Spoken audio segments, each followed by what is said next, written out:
여러분 안녕하십니까? 역사탐정입니다. 이번 영상에서는 고조선의 첫 도읍지, 곧 오늘날의 수도에 해당하는 아사달의 위치가 어디였는가 하는 것을 고대 문자를 통해서 살펴보도록 하겠습니다. 고대 상형 문자에서는 사마천 사기에 나오는 그 조선에 대한 기록보다 한 2000년 이상 그 앞에 쓰여진 글자들이기 때문에 그 글자가 당시에 조선의 도읍지인 아사달에 대한 보다 명확한, 보다 믿을 만한 그런 기록이 될 것입니다. 상형 문자는 글자가 그때 당시엔 자유롭지 않기 때문에 그 글자 안에 그 형태로서 그때 당시에 아사달의 개념을 그 안에 담아서 설명하고 있는 것입니다. 그래서 우리가 고조선의 수도인 아사달이 단군 신화에서 이렇게 설명을 하고 있는데, 그러나 실제로는 그것이 정확하게 그 아사달의 위치가 어디였는가를 알려주지는 못하고 있습니다. 그래서 이 사국 시대에 그 쓰여졌던 지명을 통해서 역으로 거슬러 올라가는 그런 방식으로 말씀을 드리도록 하겠습니다. 자, 여기에 보시다시피 아사달이라는 글자를 이렇게 한자로 이렇게 써 있는데요. 이 달자가 들어간 사국 시대의 고구려의 기록 방식을 여기에 이제 써놓았습니다. 미사달현 이렇게 되어 있는데, 이때 이 달이 신라 시대에는 이것이 산으로 이렇게 기록이 되어 있습니다. 또 석달현 이렇게 되어 있는데, 여기도 마찬가지로 달이 산으로 기록이 되어 있습니다. 그러니까 이 달이라고 하는 이 글자가 신라시대 때에는 산이라는 것으로 개념이, 글자가 바뀌었음을 알 수가 있습니다. 그렇기 때문에 달은 곧 오늘날 우리가 산으로 인식할 수가 있는 것입니다. 그리고 여기에 보면은 국문학자들이나 또 다른 분들의 이 연구 결과를 보면 이 아사달 할 때 이 사는 단어와 단어 사이를 연결해주는 그러한 역할을 하고 있습니다. 우리가 사이시옷이라고 이렇게 보통 이해를 하고 있습니다. 그래서 그것을 우리의 그 단어로서 보면 촛불 이렇게 되어 있는데, 초와 불 이 둘을 연결해주는, 그래서 합성어가 되는 촛불이 되어 있음을 알 수가 있겠고, 여기에 보면 햇볕, 그러니까 해와 볕 둘을 연결해주는 사이시옷, 숫자도 마찬가지, 나무까지는 나무와 가지, 시냇가는 시내와 가, 이 둘을 합친 것이고, 수돗물 하면 수도와 물을 합친 것입니다. 그렇기 때문에 그 삼국유사나 여기에 기록을 보게 되면 여기에 니사금 발음은 같지만 글자는 다릅니다. 왜냐하면 발음을 적었기 때문에 그에 해당하는 글자를 여기에 써놓은 것입니다. 그럼 앞에서는 아사달 할 때 이 사자가 사이시옷의 역할을 했는데, 여기 보면 이 다른 사자도 역시 여기 사용이 되고 있습니다. 그러니까 이것이 양쪽을 연결해주는 그러한 사이시옷의 역할을 하는 것을 알 수가 있습니다. 그 다음에 여기 보면 여기선 사 이렇게 돼가지고 시옷으로 시작이 되는 것이지만, 여기에서 보면 니질금, 치질금 이렇게 되어 있습니다. 그렇다면은 니, 질, 금 해서 이 질은 지읒이니까 이 발음이 시옷에 가깝습니다. 그래서 이것이 이 둘, 사와 질, 이것은 첫 발음이 되는 시옷과 지읒을 이용을 해서 두 단어를 연결하는 것을 알 수가 있습니다. 그래서 니와 금을 이렇게 연결하면 오늘날의 글자로 하게 되면 닛금, 닛금 해가지고 이것이 임금 이런 뜻이 됩니다. 여기서 니질금도 마찬가지고요. 이 발음을 여기서는 다 발음을 적은 것이고 여기서 치질금 하는 것은 이빨 할 때 그 다음에 금 이 두 개 해서 임금이라는 뜻을 입금이라고 해서 무엇을 이은 사람 이런 뜻이 되죠. 있다, 무엇을 계승하다 이런 뜻이 되는데 그래서 그 이은 분을 이렇게 설명을 하고 있는 것입니다. 그러면 요 아사달이라는 글자 자체는 설명을 다음과 같이 할 수 있습니다. 아사달은 아와 달이 있고 그 사이에 연결해주는 시옷, 사이 시옷이 있어서 앗달이 되죠. 그렇다면은 이 달과 아는 각각의 다른 명사라는 것을 우리가 이해할 수가 있겠습니다. 그러면 달이라고 하는 것은 고대에는 산이거나 땅으로 이렇게 이해가 됐습니다. 그런데 어떤 땅이냐 하면 능선이 있는 땅, 그러니까 오늘날의 분지라고 할까요? 좀 이렇게 솟은 땅 위에 이렇게 사람이 살 만한 곳, 그것을 산이라고 혹은 달이라고 이렇게 기록을 했던 것입니다. 그렇다면 여기서 보면 땅, 아의 땅. 그러면 이 아는 어떤 땅이냐? 이것을 우리가 추적을 해봐야 될 것 같습니다.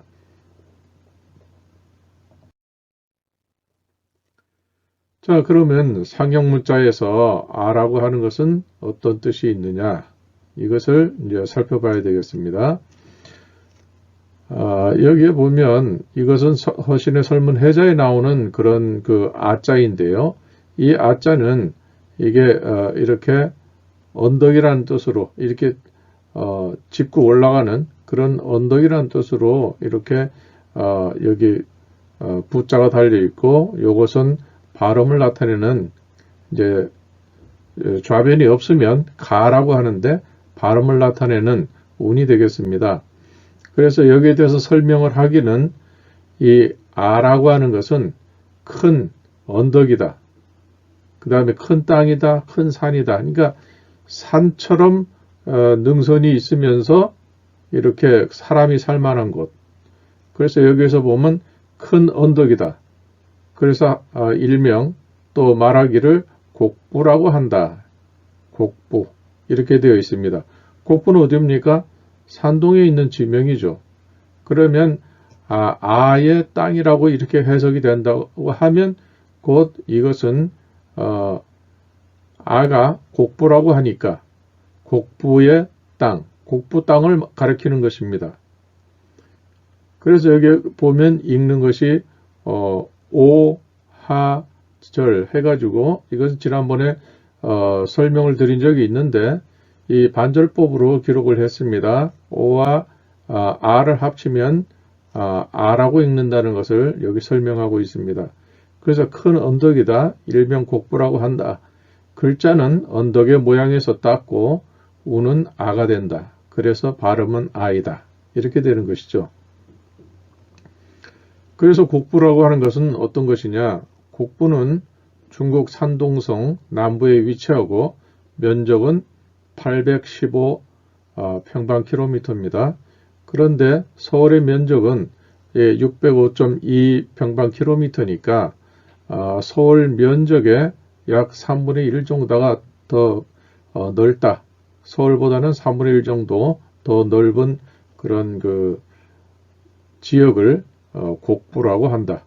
이곳에는 우리가 이제까지 삼신 중에서 주신이 되는 신농 불임금님의 고향이고 또 황제가 거기서 태어났고 공자의 고향이기도 합니다. 이것이 고조선의 도읍지였으며 은나라가 있었고 주나라 때는 제후국인 노나라 도읍지였다. 이렇게 설명이 되고 있습니다. 자, 그러면 이 곡부라는 것이 또 무엇을 말하는가? 이것을 또 살펴보면 여기에 보면 곡이라고 하는 것은 구불곡 이렇게 되어 있죠. 구불곡이지만 이것은 잠박곡입니다. 그 잠박곡, 잠박이라고 하는 것은 뒤에 그 사진이 나오겠지만 그 대나무로 짠 그런 채 위에 노예를 키우는 그 기구로서 사용되는 것입니다. 채반입니다. 그런데 여기에서는 이렇게 누에를 나타냈고 이 설명에서는 이렇게 구부러짐으로 해서 이 안에 뭘 담는 용기다 이렇게 설명을 했는데 그것은 좀 아닌 것 같고요. 이 자체가 벌써 구부러진 이걸 보면 이 자체가 이거는 누에 곡부에서 누에 잠박곡 누에와 관련이 있는 기구가 있는 그 언덕부 그러니까 노예를 키우던 지역이다 이런 뜻이 되겠죠. 그러니까 여기에서는 노예가 이렇게 자라는 모습을 이렇게 그림으로 나타낸 것이고 이것이 이제 소위 말하는 C자형 형태가 돼서 노예가 고치 안에 들어가 있거나 그런 상황을 여기에 표현한 것으로 보입니다. 또 여기도 곡이라고 이렇게 해석하는 것인데 이거는 곡이지만 잠박이라고 보기에는 이것도 역시 어렵습니다. 그러니까 중국 학자들도 이 구불곡의 정확한 이 뜻이 무언가를 모르고 비슷한 것을 갖다가 이렇게 해석을 한 것이 아닌가 이런 생각이 듭니다. 그 다음 이것은 마치 굽기도 했지만 또 한편으로는 새의 날개 모양처럼 생겼습니다. 이것은 아마 그때 당시가 아니고 이 삼신 할머니가 되는 뉘조가 그 아들을 낳았을 때 그 아들이 그 자신의 그 상징을 봉황으로 했기 때문에 이것이 새와 누에의 형태 두 가지를 이렇게 모핑처럼 이렇게 형상을 만들다 보니까 이 두 가지가 다 들어간 것으로 볼 수가 있습니다. 그 다음에 여기에 보면 이것은 이제 이것과는 좀 차이가 있는데요. 여기서는 이게 사각형으로 다 꺾어져 있습니다. 그렇기 때문에 이것은 잠박이라고 볼 수도 있겠습니다. 이렇게 대나무로 이렇게 사각형으로 이렇게 했는데 여기에 보면 가운데 주자를 써놨습니다. 이 주자를 써놨다는 것은 임금주, 주인주도 되지만 불꽃주가 되기도 합니다. 그래서 이 글자에서 왕자 같은 이 모양이 없어도 상관이 없고 이 점 같은 것만 있으면 이것이 주인주자, 불꽃주자로 옛날에는 이렇게 통용이 됐습니다. 그러니까 이 글자의 본 뜻은 바로 이 점 여기에 있다 이런 뜻이죠. 이것은 뭐냐면 불꽃, 상형무자로는 이렇게 불꽃 모양 이렇게 혹자는 그것을 물방울이라고 하고 혹자는 그것을 나뭇잎으로 이렇게 인식하기도 했습니다. 그러나 실제로는 이것은 불꽃 모양입니다. 그렇기 때문에 여기에 중국 사람들이 이걸 노예로 파악하지 못했기 때문에 그래서 구불곡, 굽고 뉘조, 삼신 할머니가 길렀던 것이 바로 노예였기 때문에 역사에서는 그 하나밖에 없습니다. 다른 것을 삼신 할머니가 다른 것을 길렀다는 기록은 없습니다. 그렇기 때문에 이것은 당연히 누에 곡자라고 이렇게 보는 것이 더 정확합니다. 그래서 여기서 보면 이 곡자는 노예를 기르는 어떤 기구. 그래서 여기서 보면 대그릇, 대로 만든 그릇 이렇게 설명을 했습니다. 그 다음에 발, 잠박 이렇게 했습니다. 다음에 보시면은 잠박이 뭔가를 한번 보시면 이해하실 수 있을 것 같습니다.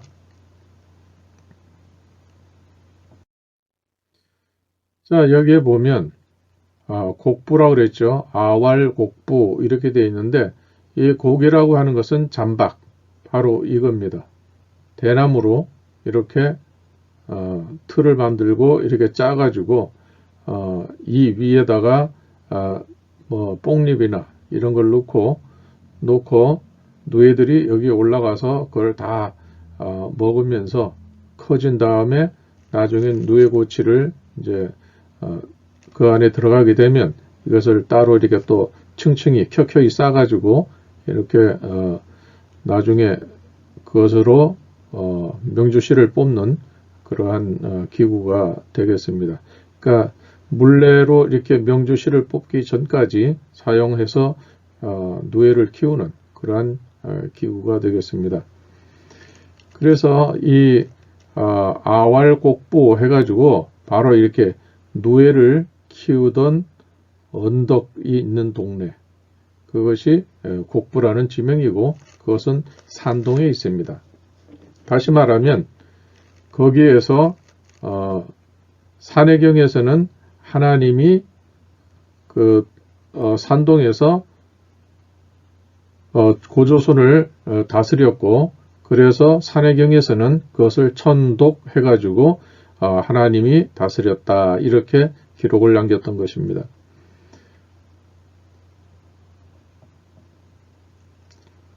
자, 여기 보면 뭐 이제 잘 아실 겁니다. 이것이 고대 상형문자로 표현이 된 누에, C자형 누에, 고곡의 원형이 되는 그 누에를 이렇게 당시의 상형문자로 이렇게 기록을 남겼습니다. 자, 앞에 설명을 통해서 다음과 같은 것을 아실 수가 있습니다. 아사달이라고 하는 것은 가운데 사자는 양쪽의 단어를 이어주는 사이시옷의 역할을 한다. 그렇기 때문에 아사달은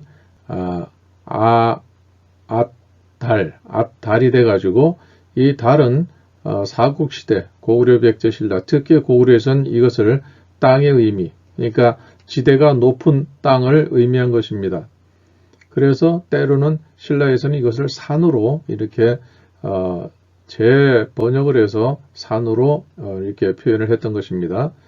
그러면 이 아의 땅, 그러면 이 아는 허신의 설문해자에서는 곡부라고 이렇게 특정 짓고 있습니다. 그렇기 때문에 이것은 곧 곡부 땅이다, 아사달은 곡부다, 이런 것을 이해할 수가 있겠고, 그렇다면 이 곡부라는 것은 어떤 의미가 있느냐, 이것은 곡이라는 것은 구불곡 이래 해가지고 이것은 노예를 키우는 채반입니다. 그 위에 노예를 올려놓고 고치 안에 들어갈 때까지 거기서 먹을 수 있도록 또 이렇게 잘 환경을 보존해주고 관리해주는 그 채반이 되겠습니다. 그 다음에 이것은 언덕부입니다. 언덕부, 능선이 있는 곳. 그러니까 이 달이라는 글자와 이 부가 의미가 상통합니다. 그래서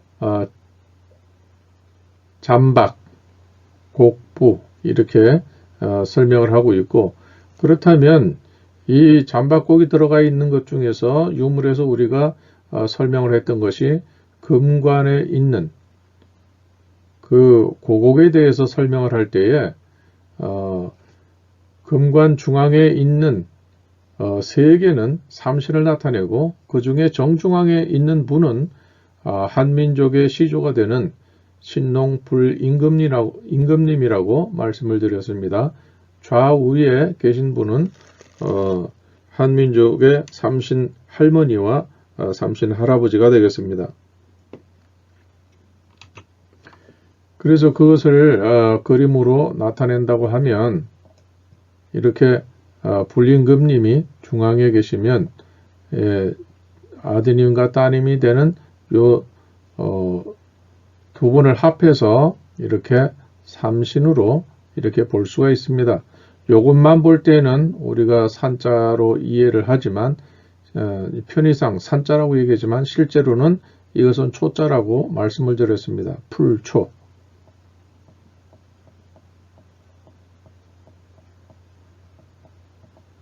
고대 풀조자의 시작은 바로 요 글씨입니다. 이것이 중앙에 여기는 끊이지 않고 쭉 내려가지만 이 양옆에 여기는 이렇게 계속 반복이 됩니다. 그러니까 삼신의 역사가 끊이지 않고 쭉 계승되기를 바라는 그런 마음을 여기에 담았다. 이렇게 볼 수가 있는 것입니다. 그래서 이 금관 중앙에는 이렇게 되어 있고 좌우에는 이렇게 꼬불꼬불한 형태로 이렇게 되어 있고 또 고곡이 이렇게 달려 있는 것입니다. 이렇게 C자 형태로 고곡이 이렇게 많이 달려 있죠. 수십 개가 달려 있죠. 그래서 요것은 고곡은 요것은 그 C자형으로 되어 있는 것은 고치를 틀어서 그 안에 들어가 있는 모습이고 이 구불구불한 이 형태는 고곡을 연결해서 이렇게 대를 이어서 이 모계가 역시 이어지기를 바라는 그런 마음을 담았다. 이렇게 볼 수가 있겠습니다. 자, 그러면은 여기에서 이제 우리가 금관에서 이 고곡을 설명을 하면서 이분이 농사를 지었던 것은 바로 누에 농사였지 벼농사는 아니었다 하는 것을 말씀드린 바가 있습니다. 그것처럼 여기서도 농사라는 글자 안에 이미 노예를 나타내는 이제 곡자가 있고 노예를 키우는 채반 이것이 있고 그 다음에 제일 하단부 여기는 노예로 설명이 되었던 그러한 글자가 들어있는 것입니다. 그러니까 이렇게 되어 있는 제일 밑에 있는 부분은 바로 상형 문자로는 이렇게 표현이 되어 있습니다. 그러니까 마디벌레 노예라는 뜻이죠, 이것이. 그 다음에 이제 요것은 별도로 지금 설명을 드리도록 하겠습니다. 자, 이 농사, 농자가 어떻게 조합이 되었는가 한번 보시겠습니다. 자, 이것은 앞에서 설명드린 것처럼 누에가 아닌 누에를 기르는 도구입니다. 그래서 이것은 잠박곡 이렇게 되어 있죠. 그 다음에 이 가운데 있는 이 부분은 이것은 엄이라고 해서 엄이라고도 하고 또 능선이 있는 그 산을 얘기를 할 때는 잠이라고 읽기도 합니다. 그래서 누에잠의 발음을 따온 것이 아닌가 이런 생각도 듭니다. 그래서 이것이 언덕이 표현되어 있고 위에는 평탄해서 언덕이 있으나 사람이 살만한 곳이라고 허신의 설문해제에서는 그렇게 설명을 하고 있습니다. 그래서 언덕, 산, 거주지의 뜻이 있는 것입니다. 그래서 이것이 곡부가 지명이고 거기에서 고조선의 수도였기 때문에 역시 사람이 살 수 있는 땅이었다는 것을 알 수가 있겠죠. 그래서 이것은 부자와 같은 의미입니다. 언덕이 있으면서 이렇게 평탄한 땅이 있는 곳, 거기에서 농사를 지었다는 뜻이죠.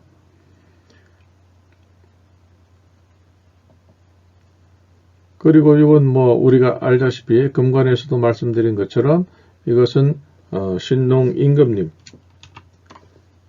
주신인 신농 불임금님이 이렇게 세워진 신자라고 하면 이 따님 되는 분은 이것은 노은 신자가 됩니다. 아드님은 이 중간 이렇게 해서 이 세 분을 합하면 이게 삼합야라고 허신이 설명을 하고 있습니다. 설문해제에서는 삼합, 셋을 합쳤다 해서 삼합이라고 이렇게 표현을 하고 있습니다. 그 다음에 네 번째 보면 요것은 이 안에 있는 이것은 3번에 여기에 설명이 되어 있는데 이걸 따로 뺄 수 없어서 부득이 이렇게 했습니다. 그 다음에 요 부분도 어떻게 따로 표현할 수가 없어서 다 딸려왔는데 지금 4번은 바로 이 언덕을 나타내는 이 글자와 뉘조를 나타내는 이 글자를 빼고 그 밑에 있는 요것입니다. 그러니까 요것은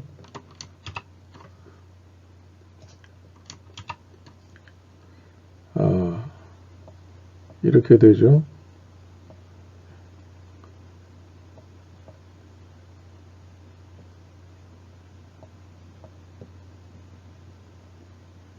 이렇게 되지만 실제의 상형 문자에서는 이것이 이런 형태로 됩니다.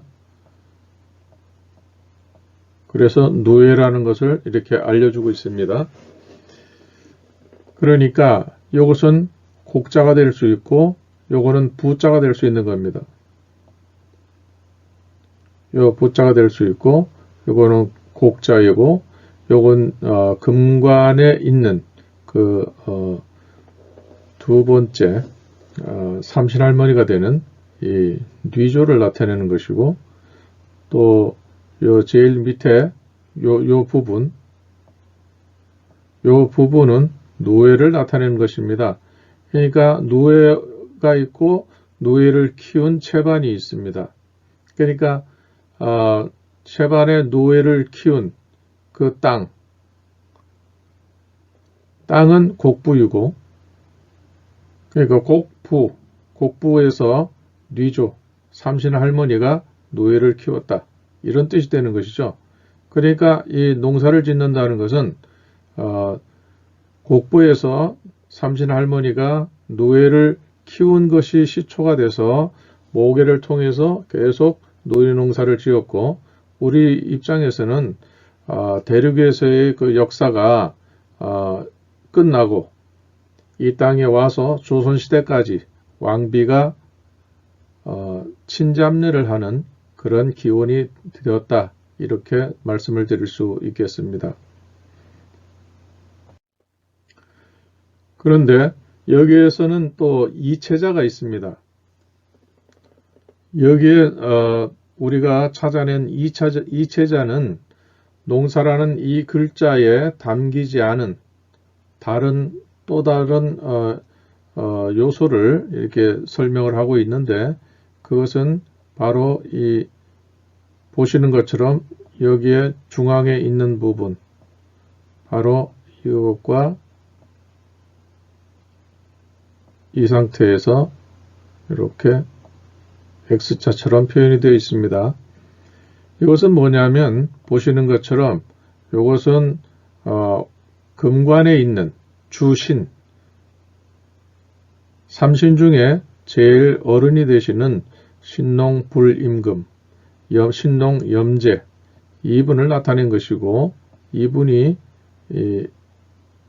이 둥근 것은 아래 자손이기도 하지만 머리 부분이고 X자는 이건 정수리를 나타내는 것입니다. 그래서 이 글자는 오늘날 우리가 아는 것처럼 이렇게 가마신으로 설명을 하고 있습니다. 가마신 그리고 숨쉬게 해준다는 뜻인데 그것은 곧 생명을 불어넣어준다 이런 뜻이 됩니다. 그래서 여기에서 설명하고 있는 농이라고 하는 것은 생명을 불어넣어준 천신이 되는 그 하나님이 농사를 짓게 했다 이런 뜻이 되는 것이죠. 실제로는 뉘조가 그걸 맡아서 삼신할머니가 맡아서 노예를 쳤지만 그것을 치도록 이렇게 권장한 것은 바로 이 주신이 되는 불임금님이 그렇게 하셨다는 것입니다. 그리고 뭐 황제가 노예를 치도록 이렇게 뭐 허락을 했다 이렇게 하는데 황제는 그때 당시에 자기의 이름이 발견되지 않아요. 그렇기 때문에 그때 당시에 존재는 했겠지만 그때는 글자 자체가 없었던 그러한 비문명화된 그 부족의 장이 아니었겠느냐 이렇게 짐작을 할 뿐입니다. 그렇기 때문에 또 허구한 날 전쟁을 하기에 바쁜 사람이 무슨 노예농사를 간섭할 수가 있었겠습니까? 자, 그 다음에 여기 또 보면 또 다른 농자는 여기에 이런 형태가 있고 또 X자가 있습니다. 이 X자는 숨을 쉬게 해줬다는 정수리, 우리가 보통 100회라고 말을 하죠. 100가지의 기운이 모인다 해서 100회라고 하는데 이 숨쉬는 이 100회 정수리를 이렇게 표시를 했고, 이것은 뭐냐 하면 불꽃입니다.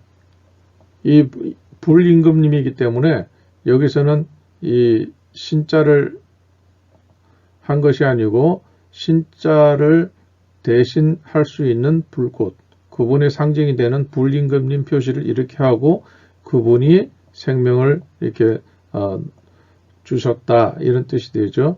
그분이 노예를 치도록 했다, 이런 뜻이 되는 것입니다. 그렇기 때문에 사마천사기는 이 한족에게 정통성을 부여하기 위해서 그렇게 사마천이 역사를 만들었기 때문에 실제로 그때 당시에 된 기록과 나타난 기록, 발굴된 유물, 이것과는 이게 부합되지 않는 기록들이 많이 나옵니다. 그 중에 또 가장 대표적인 것은 진목공의 그 제기에 써져 있는 혁사만하 이래가지고, 진목공은 소위 한족이라고 하는 그 사람들을 야만스러운 하족이라고 이렇게 해서 그들을 굴복시키라, 무릎 꿇리라, 정벌하라, 이런 의미의 아주 살벌한 그 유언을 남겼고, 그것을 실현시킨 분이 진시황이었던 것입니다. 나중에 중국의 변천에 대해서 설명을 드리겠지만, 중국이라고 하는 것은 오늘날 자기들이 중국이라고 강변하고 대국이라고 강변하는 그것과는 실상이 너무나도 다른 것이죠. 그것은 언제 기회가 있으면 별도로 설명을 드리도록 하겠습니다. 그래서 이 농사라고 하는 것은 곡부라는 이 글자와 그 개념이 정확히 싱크로율 100%일 뿐 아니라, 또 그렇기 때문에 고조선이 산동에 있었다고 하는 그것과도 매우 일치하는 것입니다. 그리고 여기에 이체자에서 보듯이 불임금님을 나타내는 이 불꽃이 여기 들어있었고, 또 그것이 우리 한민족에게 생명을 불어넣어 준 분이다 하는 표현이 되어 있고, 그 다음에 또 다른 이체자에서는 그분이 이렇게 불임금 신동임금님이고 그분이 한민족을 시작한, 생명을 주신 그분이다, 이렇게 설명을 하고 있는 것입니다. 모양은 다르게 농자로 이렇게 썼지만 개념은 똑같은 것입니다. 개념은 똑같은 것입니다. 이미 삼신의 조건에 대해서 말씀드린 것처럼 이 삼신 그리고 그 자손들은 이분의 자손이라는 뜻으로 이분이 썼던 불꽃과 또 이 둥근 태양, 그래서 이것을 공통으로 이렇게 자신을 정체성을 이렇게 설명한다고 말씀드렸습니다. 그래서 해에서 태어났다거나 혹은 알에서 태어났다. 알은 순 우리말로 태양이니까요. 해니까요. 그래서 해부루가 있고 또 부루라는 것이 불에서 나온 것이고 그런 것이죠. 다 이게 우리말에 기초가 돼서 나타난 발음과 개념이 되는 것입니다. 자, 그럼 다음을 보시겠습니다. 자, 여기서 보면 바로 이 누에, 이 표시가 이건 청동기에 이렇게 새겨져 있던 그 글자들을 탁본 떠서 이렇게 나타내면 이런 식의 누에 형태가 나타난다는 것입니다. 그리고 이 누에를 맡았던 것이 바로 여기 뉘조, 삼신할머니 뉘조라는 것이 여기에 표현이 되어 있습니다. 이렇게 표현이 되어 있습니다. 그리고 이걸 탁본 떠서 보면은 여기에 이렇게 뉘조가 이렇게 표현이 되어 있죠. 이것과 같은 겁니다. 그러니까 이 뉘조가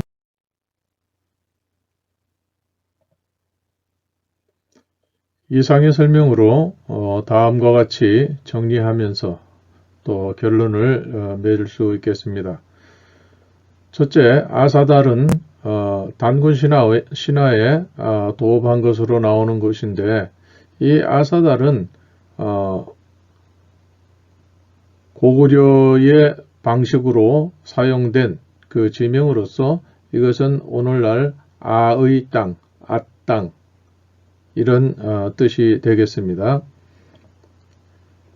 그리고 허신은 설문회자에서 아라고 하는 것은 곡부 땅이라고 이렇게 기록을 해 놓았습니다. 그리고 이 곡부라는 것은 노에 치던 언덕 이런 뜻이 되겠죠. 이 곡부라는 뜻이 반영된 글자는 금관의 설명에서 나타난 그 고곡, 그것을 설명하면서 이 고곡은 누에의 형태이고 또 양옆에, 금관의 양옆에 이렇게 꼬불꼬불 세워진 것은 바로 이 누에가 연결되어 가지고 그렇게 나타난 형태다. 이렇게 말씀을 드린 적이 있습니다. 그래서 그것이 농사의 농자로 이렇게 나타났는데 이 농자가 바로 곡부라는 그 개념을 포함하고 있다. 이렇게 말씀드렸고요. 또 이체자는 우리가 통상적으로 알고 있는 농자 이것과는 형태가 다소 다른 그런 그 글자로서의 농자가 되겠습니다. 그래서 여기에서는 이체자로서 이 글자가 농자로 사용이 되었는데 그것은 두 가지 형태, 보시는 것처럼 두 가지 형태로 되어 있습니다. 이렇게 금관의 주신이 되는 가운데 계신 그 신농, 불임금님과 그 다음에 이렇게 정수리를 나타내는 열십자로 해서 이것이 머리 한가운데에 이 신생아가 머리가 이렇게 깔딱깔딱 뛰는 그런 그 숨쉬듯이 뛰는 그런 형태인데 그 위치를 나타낸 것이 바로 이렇게 X자인 것입니다. 그렇기 때문에 이 생명을 불어넣어준 한민족이 있게 한 최초의 시조 불임금 신농 이분이다. 이것이 농사의 농자로 그렇게 표현이 되어 있습니다. 또 다른 것은 이렇게 하고 역시 정수리를 나타내는 이 X자 모양의 이 정수리 위치를 표현한 이 글자가 있습니다. 그러니까 이것은 불꽃이고 이것은 정수리입니다. 그러니까 숨을 쉬게 해주신 불임금님이라는 뜻이죠. 그러니까 이것과 이것은 같은 겁니다. 이미 삼신의 설명에서 말씀드린 것처럼 삼신은 각각 자신의 이름이 이렇게 신자로 직선으로 표현되어 있지만 그 방향이 달라서 그 방향만 보고도 누구인가, 삼신 중에 어느 분을 나타낸 것인가 알 수가 있지만 이 세 분이 공유할 수 있는 상징은 이 불과 또 해를 나타내는 둥근 알이라고 말씀드렸습니다. 그래서 여기에서는 신이라는 글자가 있기 때문에 이분은 누구구나 이렇게 알 수가 있지만 여기에서는 불꽃을 나타내기 때문에 삼신을 나타낸다는 건 알고 있지만 단독으로 나타내기 때문에 이것은 주신이라는 것을 추정할 수가 있습니다. 같은 것입니다. 그래서 노예농사는 신농 임금님이 그렇게 하도록 아마도 그분이 그 농사짓는 방식이나 이런 것들을 뉘조에게 설명했을 것입니다. 왜냐하면 황제의 허락을 받아서 노예를 치게 됐다, 양잠을 하게 되었다 이런 사마천의 기록은 믿을 수가 없어요. 왜냐하면 그때 당시에 자기 이름조차도 없었던 사람이 어떻게 그렇게 문명화된 그런 기법을 말할 수가 있겠습니까?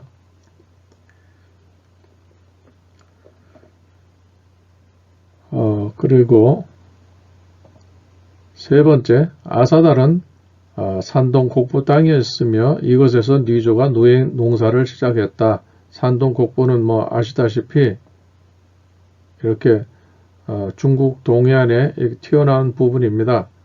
여기가 이 일대가 산동이고 곡부는 한 이쯤 되겠죠. 그래서 여기에서 서해 바다를 통해서 이렇게 직진해 가면 바로 인천이 나오게 됩니다. 그러니까 우리한테는 굉장히 가까운 위치가 됩니다. 그래서 산동 곡부 땅이었고 이곳에서 뉘조가 누에 농사를 시작했다. 네 번째, 이체자는 앞에서 설명드린 것처럼 설문에 나온 우리가 통상적으로 알고 있는 농사, 농자에는 없는 염제신농, 곧 천신과 불에 관한 내용이 들어있다. 불임금님이기 때문에 그렇습니다. 그 다음에 이 발음을 왜 아라고 했을까? 곡부를 아라고 한 것은 우리말에 불이 반영된 것이다. 그것은 우리말에 보통 이제 아궁이라든지 아오지라든지 이렇게 해서 이 아자가 불과 관련이 있는 그러한 명사가 되겠는데, 따라서 이 곡부를 아의 땅이라고 한 것은 곧 불의 땅, 다시 말하면 불임금님, 신농 임금님의 다스리던 땅이었다. 그것이 산해경에서는 이 신농 불임금님을 가르쳐서 그쪽에 고조선이 있었는데 그 고조선을 다스린 분이 하나님이었다. 곧 천독 이렇게 되어 있습니다. 하나님이 다스렸다. 이 하나님이라고 하는 것은 원래의 형태는 큰 태양이다. 그것은 허신이 그렇게 설명을 했습니다. 그렇기 때문에 아까 앞에 있었던 그 불, 그 다음에 태양, 동그란 그 모양, 이것을 표현을 해서 농자로 다르게 썼던 것은 우리가 아는 누에농사, 이 글자와 약간 차이가 있게 했지만 이 농사 농자에서 빠진 그 내용을 보충해서 이렇게 같은 의미의 농사 농자라고 표현을 한 것으로 그렇게 이해할 수가 있겠습니다. 따라서 고조선의 수도인 아사달은 산동의 국부이고 산동의 곡부, 그 다음에 이것은 산해경에서 말하는 고조선의 위치와 정확하게 일치를 하고 주나라 때에도 천신, 하나님께 제사를 지냈다는 그 설명과 굉장히 일치합니다.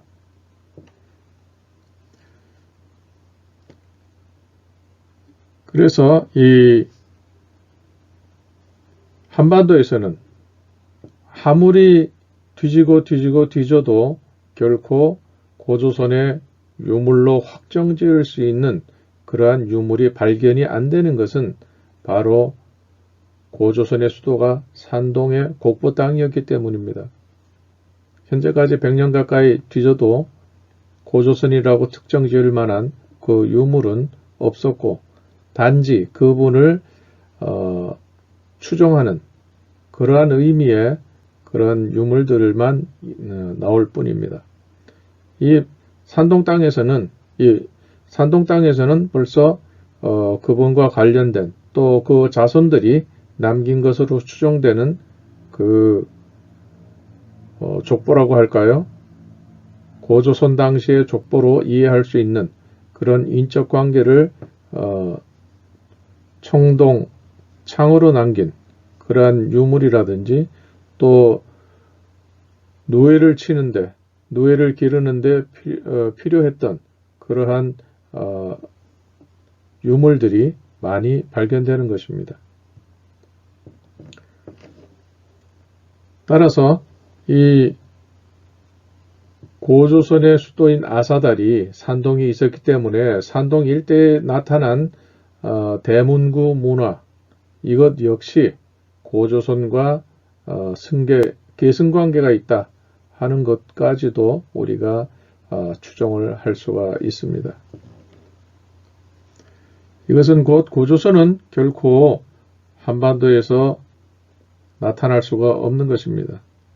물론 고조선의 영향권 안에는 있었지만은 중심지는 산동, 곡부였다는 것을 이렇게 우리가 글자와 또 전해지는 문헌 기록으로 우리가 이것을 말씀드릴 수가 있는 것입니다. 이상으로 오늘 아사달에 대한 설명과 그 위치에 대해서 말씀을 드렸습니다. 시청해 주신 많은 분들께 감사를 드리면서 오늘의 영상을 마치도록 하겠습니다. 고맙습니다.